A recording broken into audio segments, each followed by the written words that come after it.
selamat siang teman-teman semuanya. Selamat datang di live chat Flip English Pare.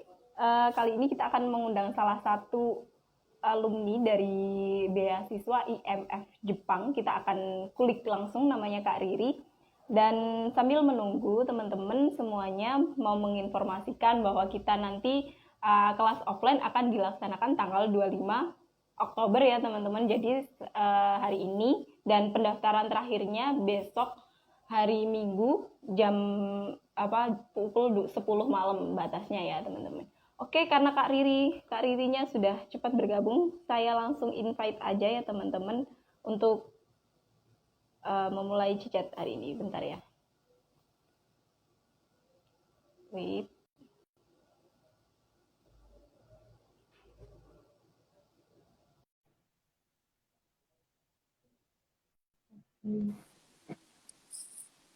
Halo Kak. Halo, halo. Perkenalkan Kak Riri, saya Miss Dija dari Flip English Pare. Bener ya nama panggilannya Kak Riri, betul nggak sih Kak? Iya, saya Riri. Namanya Riani Sagita, tapi biasa dipanggil Riri. Oke, apa kabar Kak Riri? Sekarang lagi di mana nih? Masih di Tokyo nih. Udah masuk dingin, padahal masih autumn. Wow, kalau di Kediri lagi panas-panasnya Kak. Saya nih Kak Riri makin hangat, saya di sini. Di sini lagi panas. Di sana lagi musim dingin ya Kak Riri ya? Sebenarnya masih autumn, tapi udaranya udah mulai turun banget. Jadi kayak udah banyak angin-angin dingin. Oke. Kak Riri, sebelumnya saya mohon maaf karena kita tidak terlalu kaku kayak webinar-webinar di Zoom. Kita hanya ngobrol aja gitu aja Kak Riri. Nanti saya dan teman-teman juga boleh langsung tanya-tanya di kolom chat gitu. Kita santai banget, nggak pakai slide, nggak pakai apa. Biasanya kan ada personal statement gimana kayak gimana. Nah ini lebih ke santai aja. Saya tanya-tanya Kak Riri, Kak, beasiswanya Kak, tentang beasiswa Kak Riri itu jenisnya apa sih, karena kan beasiswa banyak. Terus kampus di Jepangnya namanya apa, itu aja sih Kak Riri. Nah, terus abis itu sama gimana sih belajar di Jepang, terus perjuangan Kak Riri juga sebelum-sebelumnya pasti insya Allah Kak Riri inget banget pasti ya. Insya Allah. Baik. Kak Riri boleh nih sebelumnya biar lebih akrab Kak Riri sama teman-teman semuanya. Dan ini nanti juga live IG ini akan di save di Instagram apa namanya IGTV-nya Flip. Jadi nanti biar teman-teman bisa lihat ulang gitu. Tapi sebelumnya Kak Riri ini sebelumnya biar kita lebih akrab, perkenalkan diri dari Kak Riri dong, mulai dari background Kak Riri, sekarang lagi ngapain, terus kesibukannya apa, dan Kak Riri award di beasiswa apa nih? Oke. Selamat siang teman-teman. Di sana jam 11 ya. Di sini Ya, jam 1. oh, jam Eh, satu. uh, Kenalin, nama Oke. saya Riani Sagita, biasanya dipanggil Riri. Saya ini pegawai negara, saya kerja di salah satu institusi pemerintah. Kemudian sekarang saya itu lagi sekolah di nama kampusnya itu National Graduate Institute of Policy Studies, atau biasanya dikenal sama GRIPS, dikenal dengan GRIPS di Tokyo, Jepang. Jurusan saya itu sekarang macroeconomic policy. Saya sekolah di sini dengan beasiswa IMF JISPA. Jadi memang ada kerjasama antara IMF dengan pemerintah Jepang. Basically sebenarnya fundingnya tuh pemerintah Jepang, tapi arrangementnya by IMF. Jadi memang apa namanya disebutnya IMF JISPA, dan memang spesifik mata kuliahnya lebih ke arah makroekonomi. Oke. Halo? Oke, Kak Riri sebelumnya mau mastiin sinyal nih. Iya. Gimana sekarang udah lancar belum? Lancar sih di sini. Oke, takutnya saya putus-putus gitu Kak Riri karena sempet delay gitu saya Oh di iya saya iya iya sih. iya. Di aku sih ya. Tadi sempat delay sedikit. Nah. Oke, berarti Kak Riri ini adalah penerima beasiswa IMF di Jepang dengan Mm-mm. kampus tadi namanya Kak Grips. GRIP gitu ya. Ya. Dan itu ternyata kampus IMF Jepang itu diperuntukkan untuk PNS, betul. Ya, jadi EMF JISPA nih memang targetednya itu pegawai pemerintah ya. Nggak cuma Oke. PNS sih, nggak cuma PNS, tapi intinya pegawai pemerintah yang memang ada apa namanya background pekerjaannya atau background lembaganya itu berhubungan dengan makroekonomik gitu.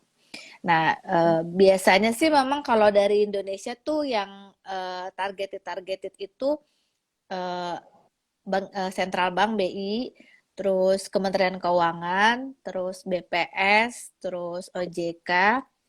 Tapi ada juga dari lembaga-lembaga lain yang memang sebenarnya nggak di-stated sih sama si beasiswanya, tapi selama memang bisa proof kalau pekerjaannya itu terkait dengan macroeconomic policy itu sangat di apa namanya di required untuk mendaftar gitu.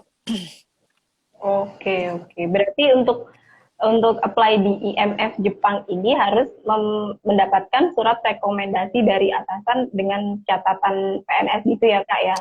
Ya, nanti kalau memang apa namanya detail-detailnya itu ada salah satunya semacam rekomendasi dari kantornya kalau memang bekerja di sini dan dibebas tugaskan selama sekolah gitu. Sebenarnya rekomendasinya lebih ke arah itu juga sih. Kayak surat Oke. consent of the from the kita bilangnya kalau kantor tuh sponsor agensi mereka nyebutnya. Hmm. Kalau Hmm. umum ini bisa daftar nggak sih, Kak Riri? Kayak Nah, kita bukan PNS gitu. nah sebenarnya sih tadi aku bilang kan, memang peruntukannya itu lebih ke bukan PNS doang ya, maksudnya kayak selama berhubungan sama pemerintah gitu. So far memang most likely yang awardee-nya itu uh, pekerja pemerintah walaupun nggak semuanya PNS ya. Maksudnya kayak OJK atau BI itu kan nggak PNS kan gitu. Jadi selama memang tapi memang mereka targetednya buat government official. Ya, memang Oke, agak cukup segmented sih kalau untuk kayak IMF JISPA ini gitu. oke, oke. Sebelumnya Kak Riri boleh dong, eh, kalau masih ingat boleh spill dong apa aja sih tahapannya di IMF ini, kayak mungkin kan ada beasiswa administrasi, terus ada wawancara. Nah, kalau di IMF ini apa aja, Kak? Nah, ini sebelum sebelum saya lanjutin, sebenarnya tanggal 27 Oktober tuh nanti ada semacam kayak workshopnya IMF nih. Jadi kalau yang mau tahu lebih lanjut, kalau nggak salah di websitenya sih mungkin itu ada harusnya di websitenya IMF JISPA gitu. Nah, tahapannya tuh sebenarnya nggak beda jauh lah ya sama sama beasiswa yang lain gitu. Yang udah pasti kan pasti tetap punya IELTS. Nah, di Jepang nih memang IELTS-nya tuh requirement-nya nggak terlalu tinggi sih gitu. 6,5 pun udah bisa gitu untuk mendaftar gitu kan. Terus Oh, ya, terus informasi yang terakhir pun kemarin mungkin tapi ini kayaknya karena corona ya. Jadi tahun lalu itu tahun lalu itu diperbolehkan untuk submit ITP. Biasanya harus oh, yang official kan. Nah, mm, yang tahun lalu itu masih diperbolehkan untuk submit ITP dengan catatan mereka ikut tes writing tambahan. Nah, tapi kalau oke. yang tahun ini mungkin ada detail-detail yang agak spesifik yang mungkin berubah gitu, mungkin nanti bisa dicek lagi gitu. Kalau saya waktu itu memang saya Mm. daftar online terus dokumen-dokumennya itu yang disiapin tuh biasanya ya standar ya maksudnya application form, terus ada official transcript dan official copy of diploma dan ini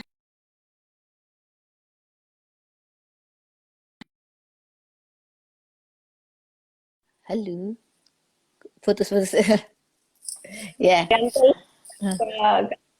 Oke, oke, lanjut, Nak. harus dilegalisir. Jangan lupa, pokoknya si mereka tuh emang masih cukup konvensi aku ya. Jadi harus dilegalisir ijazah sama transkripnya gitu. Nah, terus ada juga Oke. rekomendasi dari dua reference letter. Di situnya memang dibilang uh, bisa dari supervisor atau dari academic advisor dari yang satunya. Tapi nggak menutup kemungkinan kalau memang sudah lama bekerjanya, maksudnya udah susah nyari advisor yang di kampus, boleh dari dua-duanya itu dari supervisor di kantor. Tuh. Oke. Terus test report tuh boleh TOEFL, boleh IELTS itu. Ini mesti dicek lagi ya. Zaman saya itu memang harus official Karena waktu itu kan belum ada masalah corona. Nah, tahun lalu saya dengar teman saya sih ada dikasih sedikit kemudahan gitu, jadi boleh ITP. Terus, nah yang agak membedakan lagi kita harus submit research proposal. Nah, research proposal ini sebenarnya sih nggak ada standarnya ya. Maksudnya saya juga nggak pakai yang standar baku, detail segala macam. Udah nulis mau nulis dengan tesisnya metode apa gitu nggak. Tapi kayaknya ini lebih ke mereka pengen tahu apa sih yang ada masalah di kantor di negara kamu tuh apa, terus kenapa kamu ngangkat topik itu, terus benefitnya apa buat negara kamu, lebih ke arah situ sih. Jadi biasanya itu juga cuma satu halaman gitu, nggak perlu yang pakai lengkap-lengkap banget, lebih ke mungkin background, terus statement of problem, tujuannya apa, dan metode secara generalnya apa gitu. Nah, terus ada dokumen-dokumen yang ada di formnya mereka semacam declaration, terus sponsor of nomination. Nah, ini yang dari kantor, yang dari kantor kita gitu. Nanti mereka harus sign kalau kayak kita dibebas tugaskan selama sekolah dan paspor gitu. Nah, tapi yang masih konvensionalnya lagi, setelah kita submit application form itu, nanti mereka akan kirim email ke kita kalau udah diterima, terus mereka kirim satu PDF hasil application kita. Nah, itu nanti di print, disubmit bersamaan dengan dokumen-dokumen yang tadi udah aku sebutin, itu dikirim ke Jepang. Wow. Ke regionalnya IMF. Nah, itu memang agak-agak Butuh dana sih, butuh dana gitu kan. Nah, tapi ada triknya juga gitu. Kemarin bisa juga misalkan kamu ada barang-barang nih sama temen gitu, itu bisa joinan kirimnya, jadi nggak masing-masing. Jadi dalam satu amplop besar, terus dimasukin amplop kita masing-masing, jadi kan itu lumayan menghemat biaya kan gitu. Oke. Setelah itu, setelah nanti udah kita submit, kan ada shortlistnya sih, setahu aku ya, apa semuanya aku lupa deh. Pokoknya nanti ada tes. Nah, ada tes matematik tuh, matematik sama interview. Nah, tapi itu ya Kak Riri ya? Ya, lumayan ini sih kalau IMF nih, kalau prosesnya sebenarnya nggak terlalu banyak, tapi kayak tes matematik itu jarang kan ada beasiswa yang tes matematik gitu, karena base-nya mereka tuh makroekonomik, jadi kayaknya matematika dasarnya tuh harus kuat gitu, makanya mereka ada tes matematik gitu. Terus tes matematik, habis itu interview. Waktu itu sih aku di saat yang bersamaan ya, interviewnya online via Zoom. Biasanya sih kalau misalkan lagi keadaan normal, interviewnya datang ke negara kita gitu. Jadi orang interviewnya tuh dari masing-masing universitas. Nah, oh ya, satu lagi, IMF ini memang dia kerjasamanya cuma sama 4 universitas. Yang pertama itu kampus aku tadi GRIPS, yang kedua Hitotsubashi, yang ketiga IUJ, International University of Japan, yang terakhir baru Todai. Jadi emang 4 universitas itu doang. Nanti interviewernya itu dosen-dosen atau sensei dari 4 universitas ini gitu. Nah, setelah interviewnya biasanya 1 orang tuh 2 penginterview, 2-3 penginterview. Setelah itu ya baru pengumuman gitu. Oke, cukup banyak juga ya tahapannya ternyata Kak Riri. Kayak apa ya, kalau saya lihat itu kayak LPDP nggak sih Kak Riri? Ada administrasi, ada TP, sama wawancara, betul ya Kak Riri ya? Tapi di beasiswa IMF ini harus, biasanya kan di luar negeri kan kita harus 2 kali apply. Misalnya nih universitas sama beasiswanya. Kalau IMF ini cukup IMF-nya aja apa sekalian sama kita apply beasiswanya? Jadi cari LOE dulu baru bisa beasiswanya gitu Kak Riri. Nah, enaknya IMF tuh karena mereka kan udah kerja sama kan, emang udah targeted gitu juga universitasnya. Jadi ketika kita apply, kita masukin 2 universitas yang kita tuju dari 4 tadi. Nanti once kita diterima IMF-nya, udah otomatis kita diterima kampusnya. Jadi kita nggak pakai tes kampusnya lagi gitu. Itu sih termasuk kelebihannya gitu. Berarti udah ada listnya ya Kak Riri ya, misalnya kita pilih kampus mana aja sama jurusannya, berarti nanti ketika diterima beasiswa IMF otomatis langsung diterima kampusnya juga gitu ya. Yeah. Oke. Boleh spill nggak sih Kak Riri dari administrasi dulu nih? yang paling sulit di administrasi menurut Kak Riri yang mana nih? Nah, waktu itu sih saya lebih ke apa namanya research proposal ya. Karena kan sebenarnya nggak ada motivation letter gitu. Mereka nggak minta motivation letter, personal statement nggak, tapi mereka minta research proposal gitu. Nah, waktu itu saya kan nggak ada bayangan kan research proposal tuh kayak gimana. S1 saya juga nggak pernah tesis waktu itu gitu. Jadi browsing-browsing dari pengalaman kerja yang kira-kira bisa diangkat buat jadi topik tuh apa gitu. Saat itu pun saya juga belum belum apa namanya belum yang tahu bakal pakai metode apa tesisnya gitu kan. Jadi cuma baru nulis waktu itu metode kuantitatif gitu. Metodenya apa juga belum tahu waktu itu gitu. Jadi ya kalau kalian udah bisa prepare dan udah tahu metodenya seperti apa, it's good sih gitu. Tapi nggak menutup kemungkinan harus sedetail itu juga gitu. Oke, berarti di bagian proposalnya ya menurut Kak Riri yang paling struggling ya. Nah itu Kak Riri minta feedback ke orang lain nggak sih waktu bikin proposal itu, atau Kak Riri udah bikin langsung submit aja nih? Saya waktu itu sempat konsultasi sama senior saya sih buat kayak kira-kira topik ini mungkin nggak gitu. Terus lebih ke arah situ sih, lebih ke arah topiknya yang saya konsultasiin gitu, yang buat dimasukin ke proposal gitu. Jadi emang kalau bisa konsultasi dengan atasan atau dengan teman yang pernah sekolah atau senior sih sebenarnya lebih baik. Oke, kalau untuk jurusannya yang dipilih sendiri nih Kak Riri, misalnya kan Kak Riri kan dari bidang ekonomik, jadi memang untuk bidang ekonomik aja ya, misalnya bidang education gitu nggak bisa ya Kak Riri ya? Nah, karena memang IMF itu kan International Monetary Fund, mereka bergerak di bidang makroekonomik kan. Jadi dengan 4 universitas tadi pun jurusannya sudah ditentukan gitu. Kalau di GRIPS, kalau di GRIPS itu macroeconomic policy, kalau di sebenarnya basically-nya public policy, tapi kayak penjurusannya tuh ke economic atau macro policy gitu. Oke, berarti memang fokus untuk ekonomi ya teman-teman yang sekarang di bidang tersebut, jadi jangan sampai missing nih untuk mendaftar untuk menjadi list di apa IMF. Nah, sebenarnya background apa namanya background S1-nya juga nggak like literally harus ekonomik sih gitu. Kayak aku ekonomi tapi aku ekonomi akuntansi gitu. Banyak juga yang dari statistik. Nah, anak-anak Bappenas itu kan, oh ya Bappenas juga anak-anak Bappenas, anak-anak BPS itu rata-rata background-nya statistik kan. Nah, itu juga bisa, background matematik juga bisa gitu. Jadi selama background-nya ekonomi, akuntansi, matematik, statistik kayak masih berhubungan gitu, masih memungkinkan gitu. Jadi nggak menutup kemungkinan cuma ekonomik sih. Tapi kalau lintas jurusan, of course nggak bisa ya Kak Riri kan, Ya, karena coba banyak. kalau kayak pendidikan terus atau sastra itu mah agak sulit karena kan basic matematiknya mungkin waktu di S1-nya nggak banyak gitu kan. Kalau kayak ekonomisasi gitu kan matematiknya masih. Sebenarnya matematik yang di ini pun matematika dasar sih, cuma mungkin ya karena kita udah kayak lama banget gitu, kayak aku kan udah S1-nya udah berapa tahun yang lalu, udah puluhan tahun gitu, udah belasan tahun tuh kayak udah lupa gitu. Tapi mereka juga sebenarnya di websitenya itu mereka menyediakan contoh-contoh soal tahun sebelumnya yang bisa kita pelajari gitu. Oke, kalau Jadi nggak usah takut.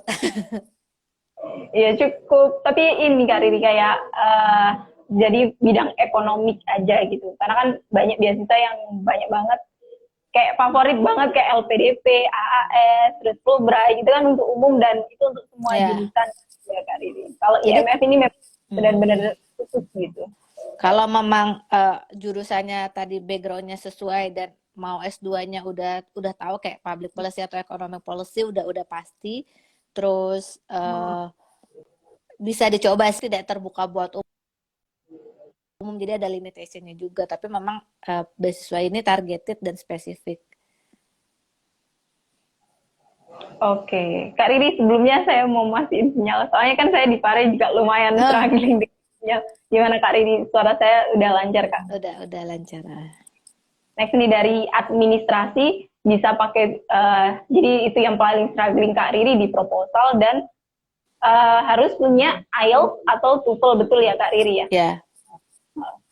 Itu minimalnya itu kayaknya kalau saya browsing kemarin malam juga sempat saya tengok sih di beasiswa IMF nggak terlalu tinggi Kak Riri ya untuk skornya ya, betul ya Kak Riri ya? Iya, itu 6,5 seingat saya.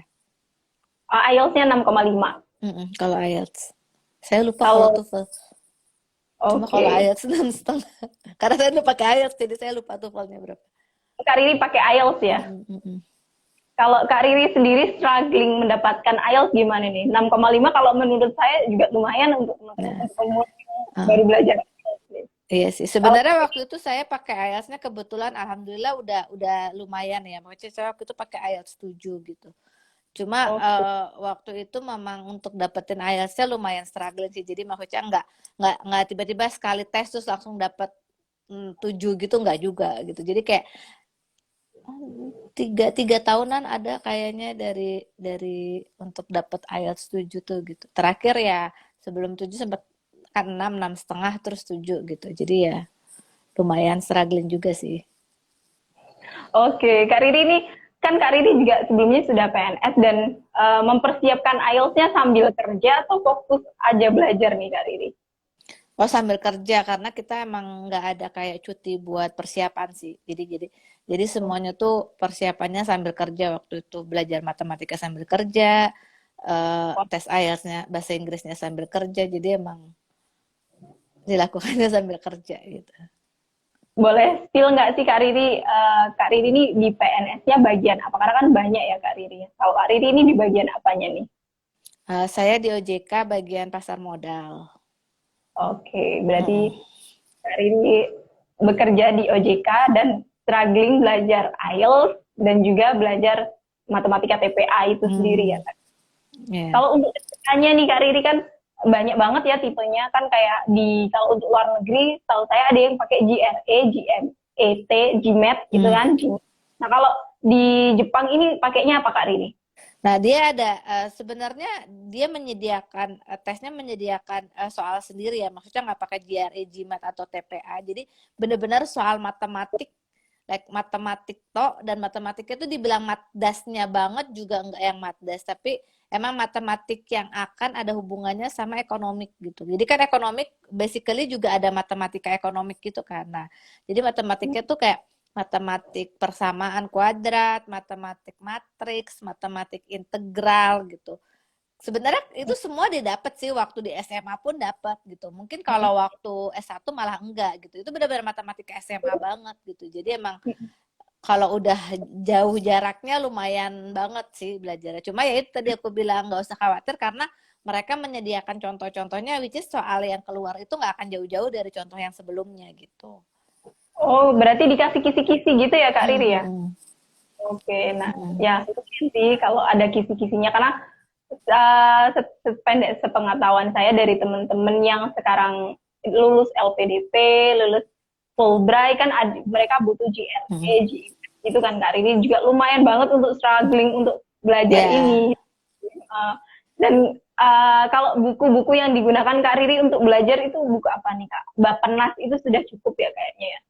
waktu itu saya nggak pakai buku khusus sih karena untuk yang matematikanya ini benar-benar kayak matematika SMA gitu. Jadi saya belajarnya Oke. googling aja sih, maksudnya dari kebetulan waktu itu ini, jadi ada temen yang ngajakin kayak les bareng gitu. Oh, Itu bisa jadi solusi juga gitu karena waktu itu kita kenal guru GRI, pernah ikut les GRI juga, terus kita tanya bersedia nggak buat ngajarin kita matematik yang seperti ini gitu. Terus beliau bersedia, jadi kita sempat kayak di refresh sama beliau gitu untuk rumus-rumusnya untuk segala macam gitu. Jadi saya sama teman-teman join gitu. Tapi sebenarnya itu bisa dicari juga di googling gitu karena emang itu matematika SMA sih. oke, oke.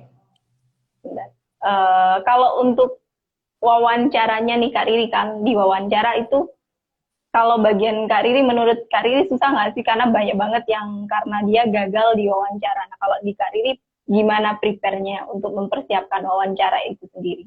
Hmm.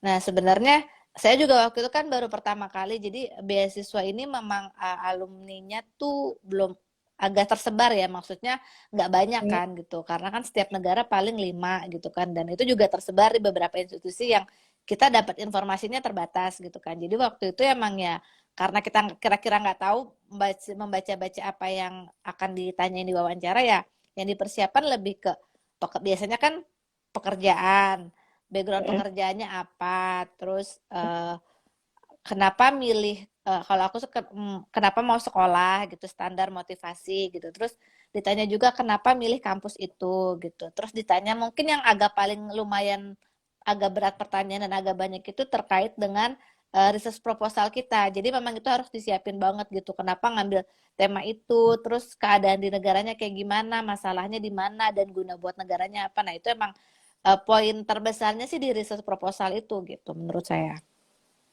Oke, berarti lebih ke dokumen yang sudah kita kirim dari Mm-mm. proposalnya gitu ya Kak.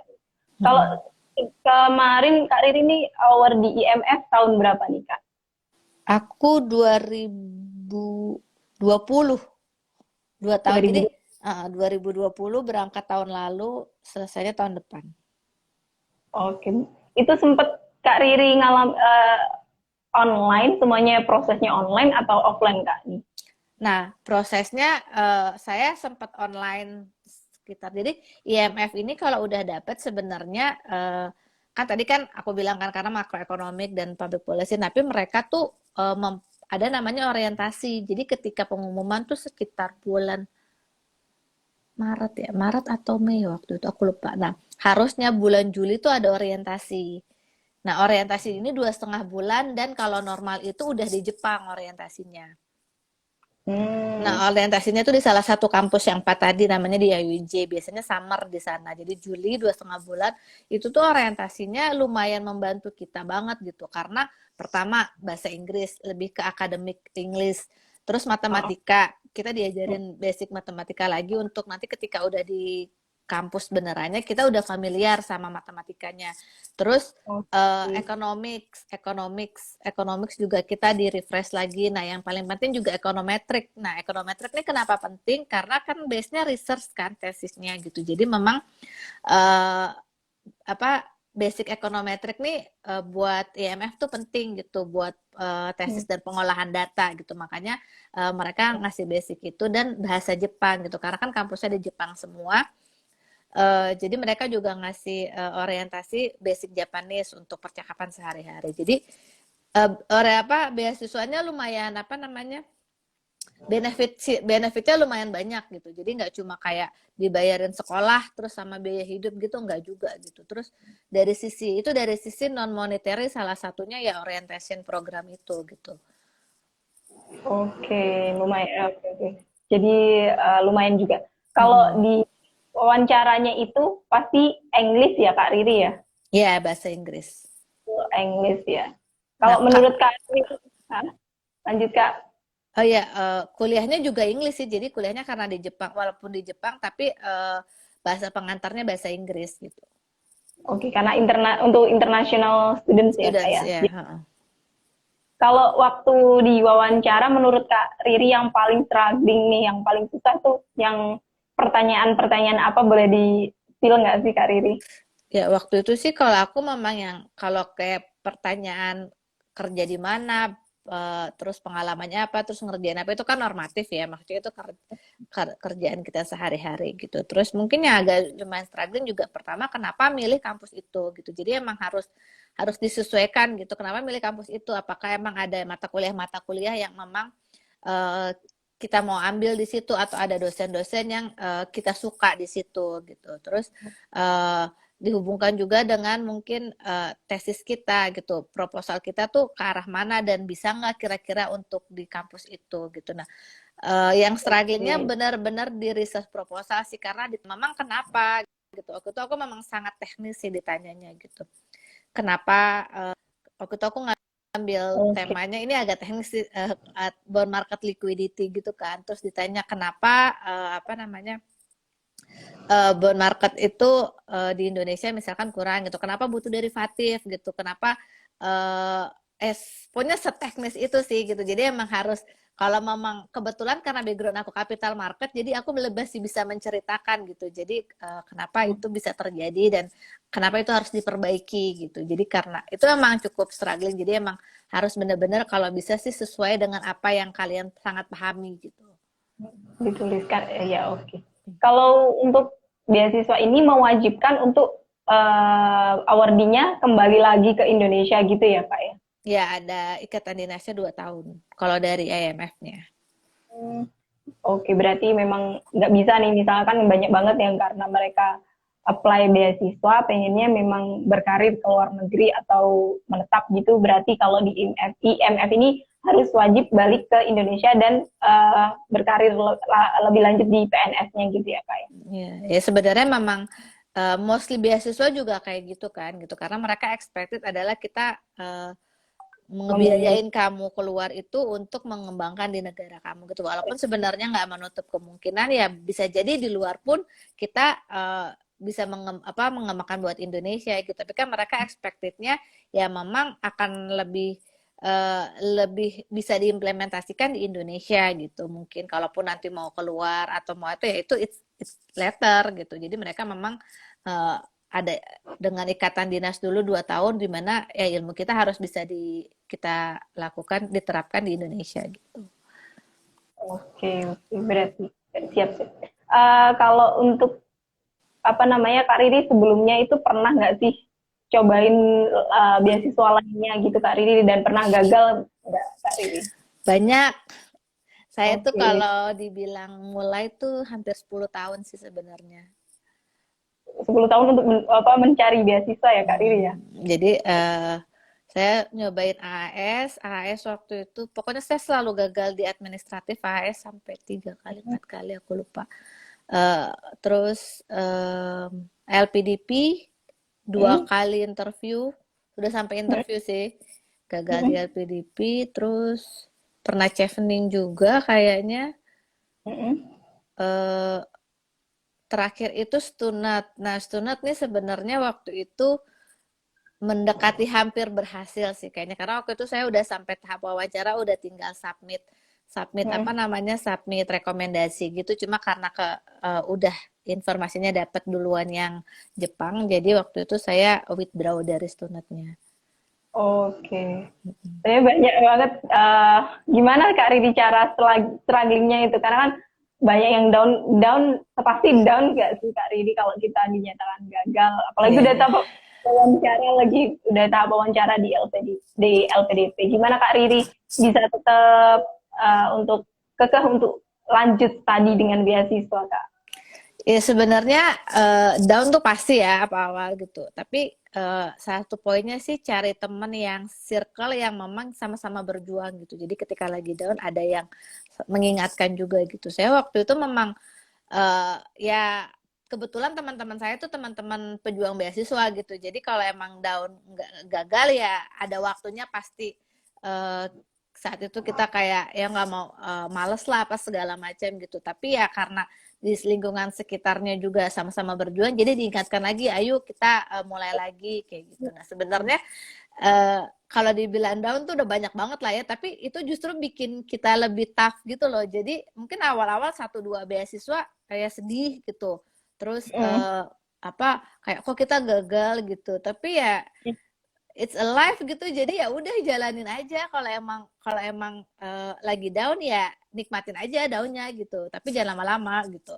Tapi lama-lama jadinya terbiasa, kalau emang udah gagal oh ya udah coba lagi aja gitu. Emang uh, kegagalan itu justru bikin mentalnya jadi lebih kuat gitu. Nah sebenarnya saya nih lebih lumayan agak tragis juga gitu. Tahun lalu sebenarnya saya harusnya berangkat ke Inggris gitu. Jadi saya tuh udah dapet beasiswa World Bank di SOAS University di London. Pertama waktu itu ada kendala IELTS. Jadi ternyata ada miskom gitu, si SOAS-nya udah, kalau World Bank itu kan harus sudah dapat LOA kan. Nah dia bilangnya unconditional waktu itu gitu. Nah aku pikir unconditional kan udah nggak ada kondisi apapun yang harus dipenuhi gitu kan. Nah saya submit ke World Bank, World Banknya dapat, pas udah bilang ke SOAS-nya butuh waktu itu saya IELTS-nya 7 tapi writing-nya masih 6. Nah, Oke. tapi SOAS-nya butuh 6,5 dan dia nggak bisa ditolerir itu. Jadi either harus tes ulang lagi atau ikut kelas tambahan. Nah, pokoknya waktu itu banyak dramanya deh, intinya kelas tambahannya nggak bisa saya ikutin. Terus saya waktu itu nggak sempat buat tes ulang lagi gitu. Jadi pokoknya mereka nggak bisa terima masuk. Jadi dan World Bank juga tergantung SOAS-nya. Kalau SOAS-nya ternyata nggak bisa ya udah gitu. Jadi waktu itu ya udah udah dapat beasiswanya, udah tinggal berangkat cuma karena waktu itu IELTS-nya kurang. Jadi ya belajarnya bener-bener harus dilihat deh persyaratannya gitu. Oke. Mm-mm. Oke, biasa banget sih mentalnya yang betul banget kalau ketika gagal pasti yang dibangun adalah mental. Dan kalau di sini nih Kak Riri banyak banget juga termasuk saya dan juga teman-teman saya, ada juga tutor, ada juga siswa Kak Riri yang udah gagal, terus banyak yang kakak yang bisa nggak sih aku dapat beasiswa kayak gitu, bisa nggak sih kayak karena kan maklum mungkin kita masih fresh graduate kayak gitu nyobain beasiswa nyoba udah dapat IELTS terus ternyata masih struggling di beasiswa kayak gitu kan perlu apa namanya membangun mentalnya. Nah kalau Kak Riri gimana sih tipsnya dari Kak Riri dari kan cukup lama juga dari kita gagal terus habis itu Kak Riri kan juga pernah gagal di beberapa terus apalagi menunggunya mempersiapkannya selama 10 tahun itu gimana Kak Riri dari Kak Riri kenapa uh, biar kita lebih percaya diri bisa kok kita dapat beasiswa cuman waktunya yang akan menentukan kapan gitu kalau dari tips Kak Riri gimana nih.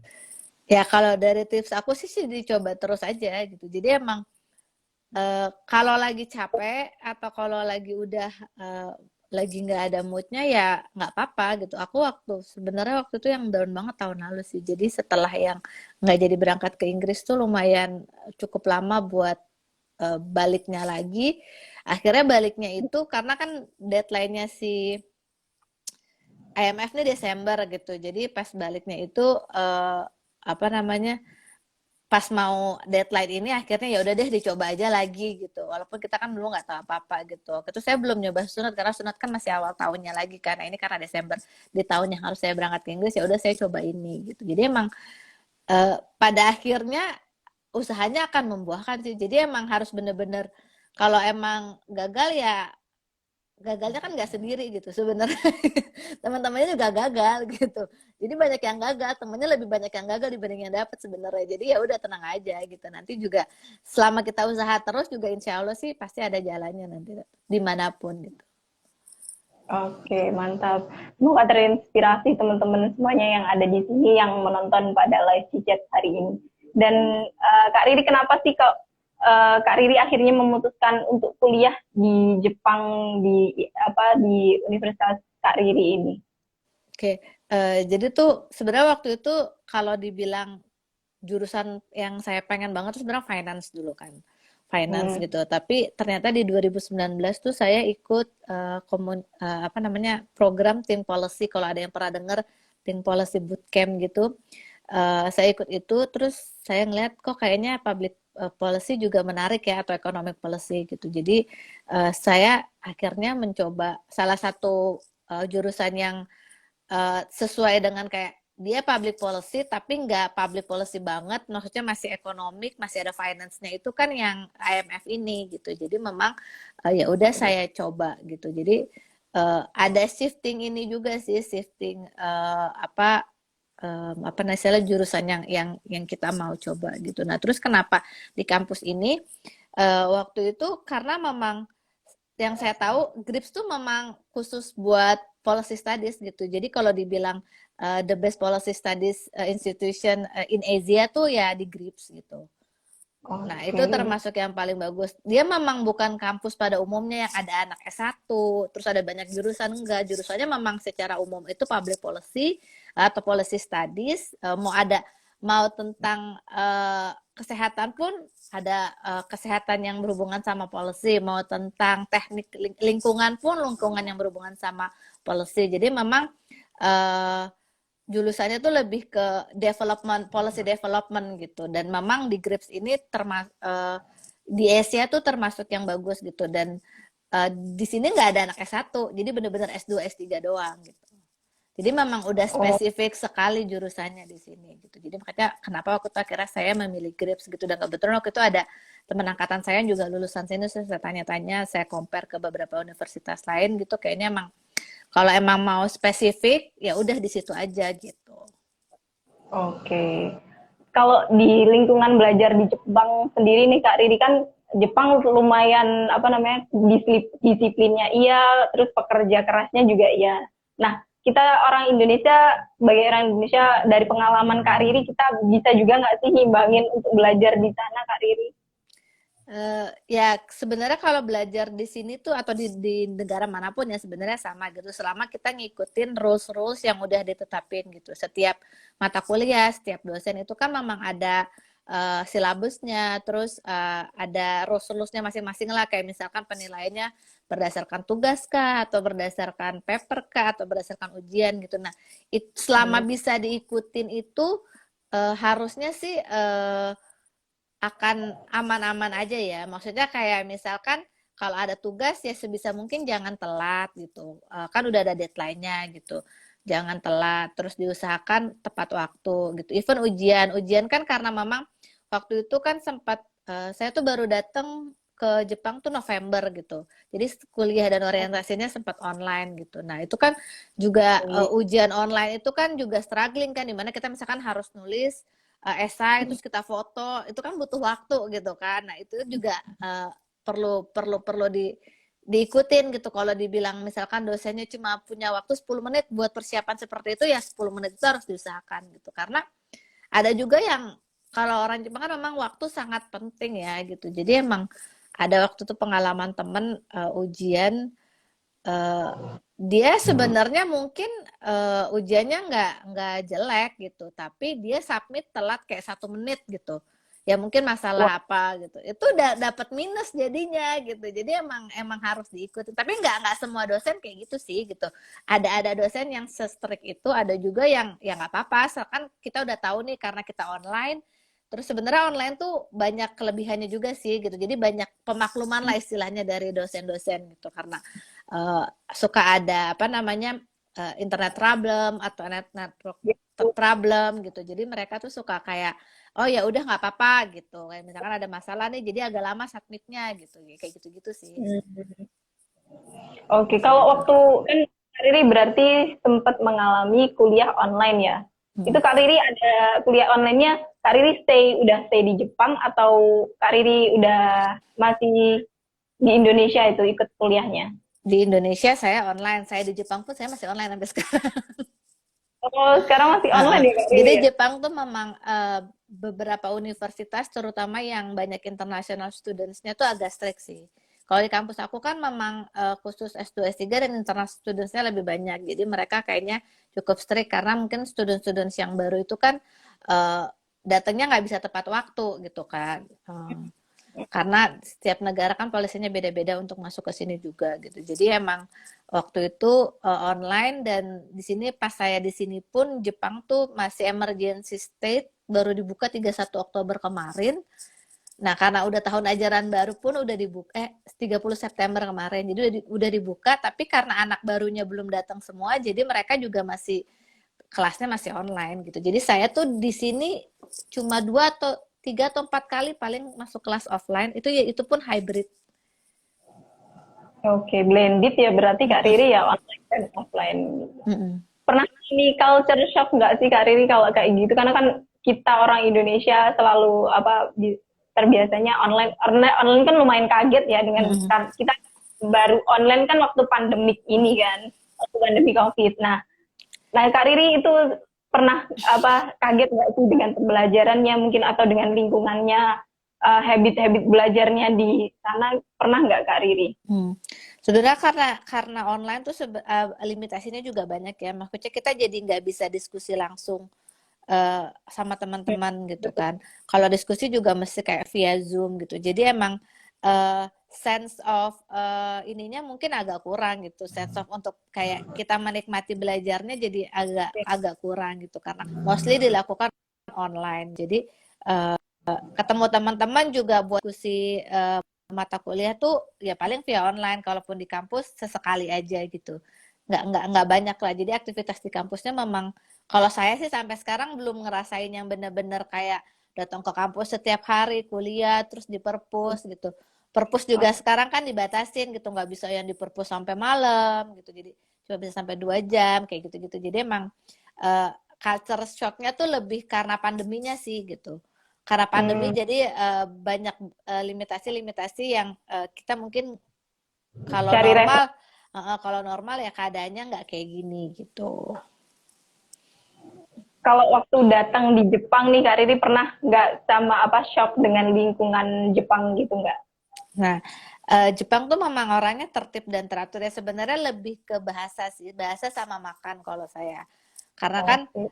kalau bahasa kan mereka kalau di toko-toko gitu memang nggak semuanya juga bisa bahasa Inggris gitu. Jadi pakai bahasa Tarzan lah. Nah, thanks to teknologi lah sekarang sebenarnya sejak ada internet dan Google Translate itu gampang gitu kita berkomunikasi. Cuma memang uh, akan lebih baik kalau kayak misalkan karena saya MF udah dapat sedikit pembelajaran gitu kayak buat komunikasi sehari-hari gitu. Jadi masih bisa mengikuti gitu untuk yang sehari-hari kayak misalkan ke supermarket kayak gitu ke restoran itu kan masih masih bisa gitu. Nah, terus kalau makan memang cukup struggling di sini karena memang orang Jepang kan kita tergantung sebenarnya kan tergantung ini ya kalau makan tuh tergantung kepercayaan masing-masing lah ya toleransinya semana gitu.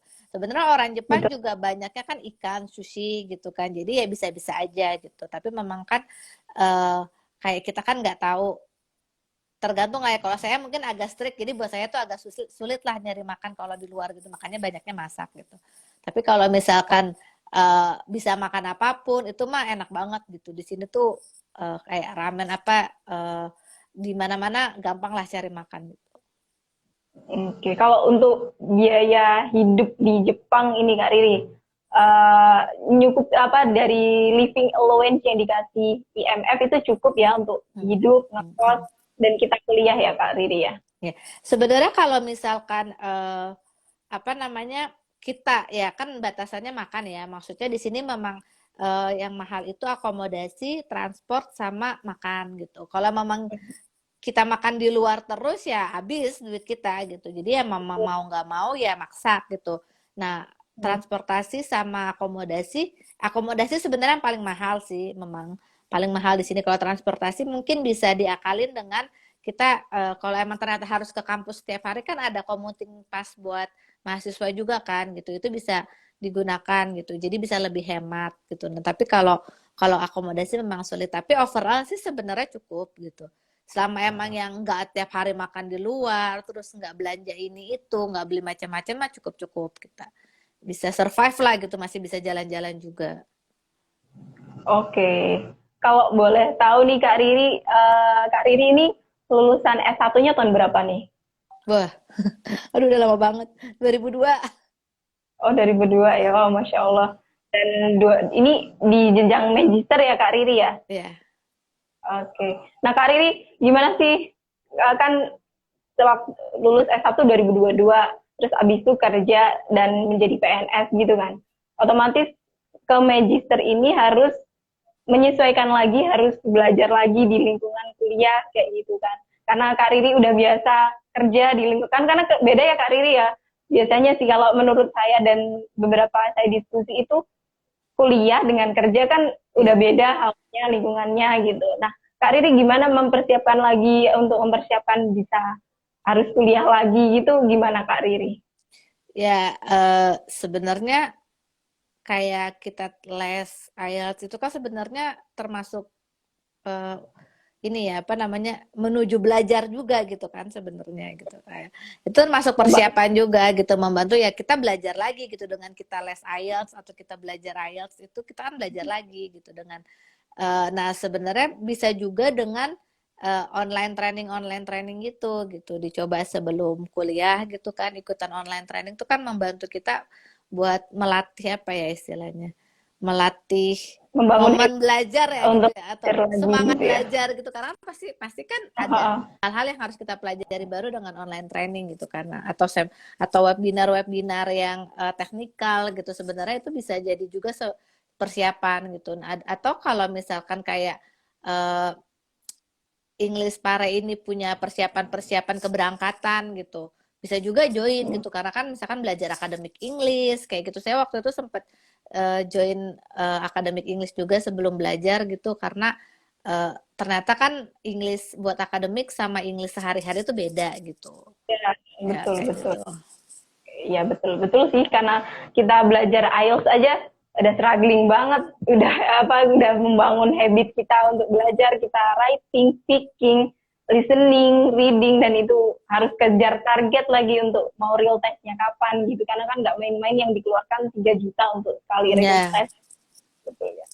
Oke, kalau Kak Riri waktu S1 nih, tipe mahasiswa yang seperti apa nih waktu S1?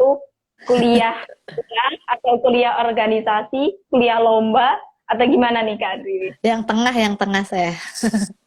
Oh, kuliah kuliah organisasi ya berarti. Organisasi dan main-main sebenarnya. Banyak main-main saya dulu mah kalau di S1-nya dulu. Oke, itu menunjuk nggak sih Kak Riri? Maksudnya kan pasti kalau kita apply beasiswa ada pertanyaan tentang kamu S1-nya ngapain aja, organisasinya apa aja gitu kan, itu sempat dibahas juga nggak Kak Riri di IMF ini?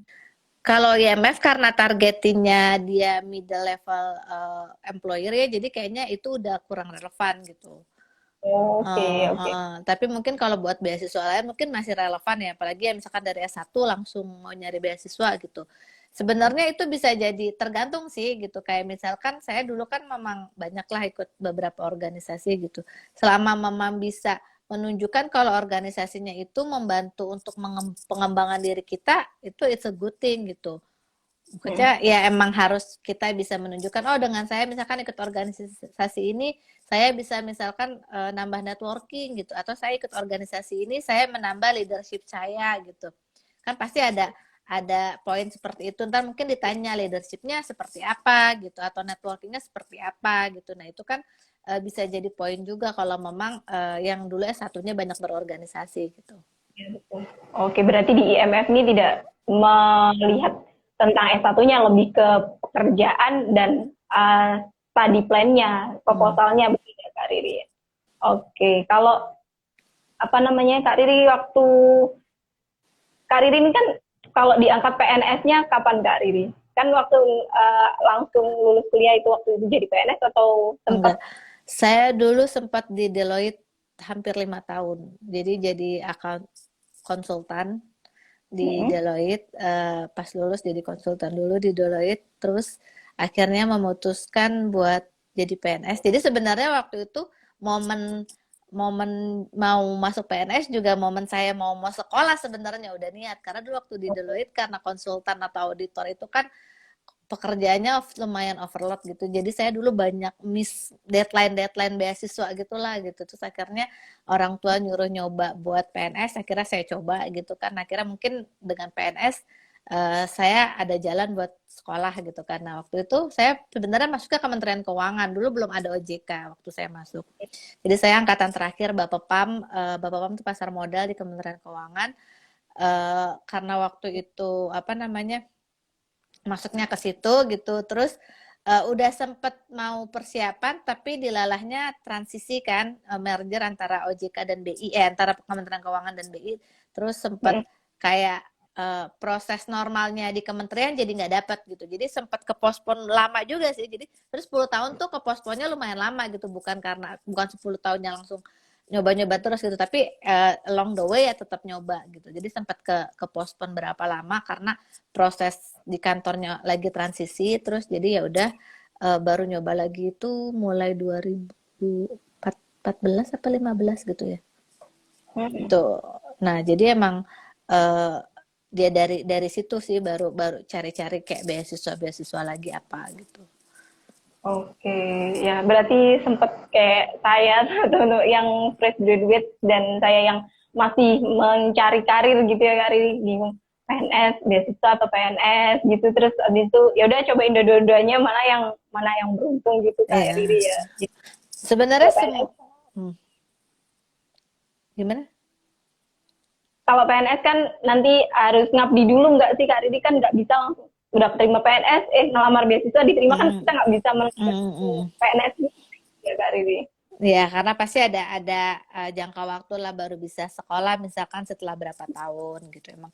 Ya itu harus Betul. harus dipertimbangkan juga sih. Jadi prioritas aja gitu. Kalau mau coba, kalau menurut saya sih ya coba aja misalkan tetap mau jadi PNS tapi tetap mau sekolah ya coba aja gitu. Nanti kan mana yang kan rezeki nggak ada yang tahu ya, bisa jadi sekolah dua-duanya dapat gitu kan. Ternyata pas udah dapat sekolah, pas udah masa bisa sekolah dari PNS misalkan gitu kan, berarti rezeki gitu kan, ya dicoba aja gitu.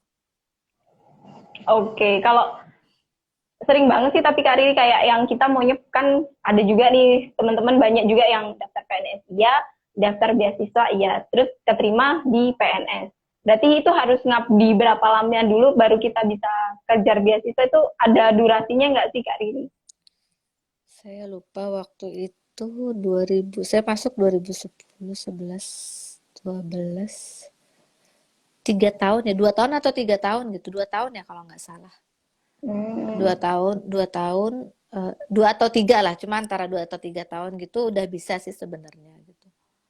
Oke, berarti 2 atau 3 tahun. Jadi teman-teman bisa mencoba untuk apply beasiswa dengan syarat itu Kak Riri komunikasi dengan atasan atau langsung daftar aja nih gitu, atau gimana Kak Riri? Sebenarnya tergantung aturan masing-masing institusinya ya beda-beda sih gitu. Ada yang mau nyari sendiri aja dulu gitu. Ada juga yang emang harus lewat institusinya gitu. Jadi memang balik lagi nanti ke peraturan institusinya seperti apa gitu. Tapi in a way kalau udah dapat dan ternyata mau sekolah atau gimana ya tetap harus dikomunikasikan ke atasannya sih.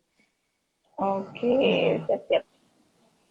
Oke, sangat menarik karena saya baru kali ini wawancara. Biasanya kan saya wawancaranya dia fresh graduate yang hanya fokus beasiswa, banyak kegalauannya, di IELTS strugglingnya galau, terus abis itu banyak overthinkingnya, aduh bisa nggak sih, sukses nggak sih, atau ini kerja aja lah, atau kayaknya beasiswa nggak bisa nih, kayak gitu-gitu kan Kak Riri. Nah ini menarik banget karena Kak Riri ini seorang PNS dan ternyata Kak Riri juga sudah struggling beasiswa selama 10 tahun, luar biasa sekali, sangat inspiratif. Oke Kak Riri, apa namanya, terakhir nih saya bertanya karena kan kita 1 jam aja, ringan aja, saya pengen tahu tentang, kita teman-teman pengen tahu tentang IMF dan juga beasiswa di Jepang, culture di Jepang. Kalau motivasi terbesar Kak Riri nih, kenapa harus kuliah di luar negeri itu apa Kak? Apakah kita harus lanjut kuliah gitu? Gimana Kak? Kalau lanjut kuliah sih menurut saya it's a thing, intinya sih upgrade ilmu gitu ya. Intinya kita harus upgrade ilmu, tapi caranya kan banyak gitu. Sebenarnya kalau dulu mungkin belum ada online training, belum ada les ini itu gitu, belum ada apa namanya bisa kayak short course 3 bulan online gitu kan dari misalkan universitas ternama gitu. Dulu belum ada itu, memang kan jalannya ya mau nggak mau sekolah S2 gitu. Nah sekarang sih sebenarnya dengan banyak fasilitas untuk upgrade ya balik lagi gitu, kita tujuannya apa gitu. Nah kalau memang ternyata tujuannya untuk mencari pengalaman dengan banyak apa namanya teman-teman dari negara lain gitu, hidup di negara lain ya, it's a one thing gitu. Itu memang kita harus coba itu gitu. Kalau kita go for it aja kalau memang tujuan kita itu gitu. Mungkin kalau kita kuliah misalkan atau belajar dengan online doang kan kita mungkin cuma dapat ilmunya gitu, tapi kita nggak dapat pengalamannya, nggak dapat interaksi dan networkingnya mungkin nggak banyak gitu. Nah intinya kan itu yang kita dapat gitu. Kalau saya di sini karena background mahasiswanya juga banyak dari apa institusi pemerintah dari negaranya, jadi teman saya dari Central Bank negara Asia tuh banyak banget gitu, dan it's a hub aja gitu buat kita suatu saat mungkin kita butuh networking ke sana gitu. Itu kan membantu kita gitu. Jadi emang motivasinya itu balik lagi, yang pertama kalau saya ya mungkin sama teman-teman upgrade ilmu itu penting gitu. Caranya banyak gitu. Tapi ketika memang kita mau menambah motivasi lainnya dengan kita menambah pengalaman tinggal dan menambah networking dari teman-teman negara lain ya bisa dilakukan dengan kita cari beasiswa dan sekolah di negara lain gitu. Oke. Eh, Kalau dari Kak Riri kan pasti otomatis sudah menikah dan juga memiliki mungkin sudah menikah ya pasti ya Kak Ya, Riri. Nah itu cara cara Kak Riri untuk negosiasikan karena kita perempuan memiliki tanggung jawab yang lebih lebih ya Kak Riri. Nah Kak kalau dari Kak Riri gimana nih caranya Kak? karena ya memang itu agak sulit ya. Maksudnya kalau saya sih ngelihatnya ya alhamdulillah suami saya juga mendukung gitu kayak belajar itu wajib gitu. Maksudnya kalau emang mau apa namanya sekolah lagi juga itu kan mesti kita ya sama suami juga mesti tahu gitu kenapa misalkan saya harus sekolah di luar negeri gitu karena memang tipikal institusinya menuntut itu gitu. Kalau misalkan itu juga perlu dipertimbangkan kan gitu. Ketika memang sebenarnya tujuannya mau belajar upgrade ilmu, mungkin kan bisa jadi ininya banyak. Maksudnya kayak challenge-nya banyak gitu. Kenapa nggak di Indonesia aja gitu? Kenapa nggak ini aja? Kenapa nggak ini aja gitu? Tapi kan ternyata kita harus balik lagi gitu. Tuntutan dari institusinya juga seperti apa gitu kan? Institusinya kan memang meminta kita kalau bisa ya belajar di luar negeri gitu ya. Memang itu jadi satu poin yang harus didiskusikan lagi sama keluarga sih gitu. Emang Oke. harus menggunakan logika yang mendasar. Oke, oke, thank you. Oke, baik, terima kasih Kak Riri. Mungkin itu saja pertanyaan dari saya. Semoga Kak Riri lancar kuliahnya di sana Terima dan kasih, amin. Semoga sehat berguna. ya. Dan juga mungkin nanti kita bisa sharing-sharing lagi ke Kak Riri dan dengan pertanyaan yang lebih spesifik lagi dengan ketemu teman-teman yang baru lagi. Semoga Kak Riri selalu diberikan keberkahan untuk sharingnya pada hari ini dan Amin. juga apa Kak Riri, salam kenal dari saya, Dija dari Fit English. Terima kasih Salam Kak kenal Riri. semua. Semoga membantu. Semoga berguna infonya. Ya, terima kasih Kak Riri. Wassalamualaikum warahmatullahi wabarakatuh. Waalaikumsalam warahmatullahi wabarakatuh.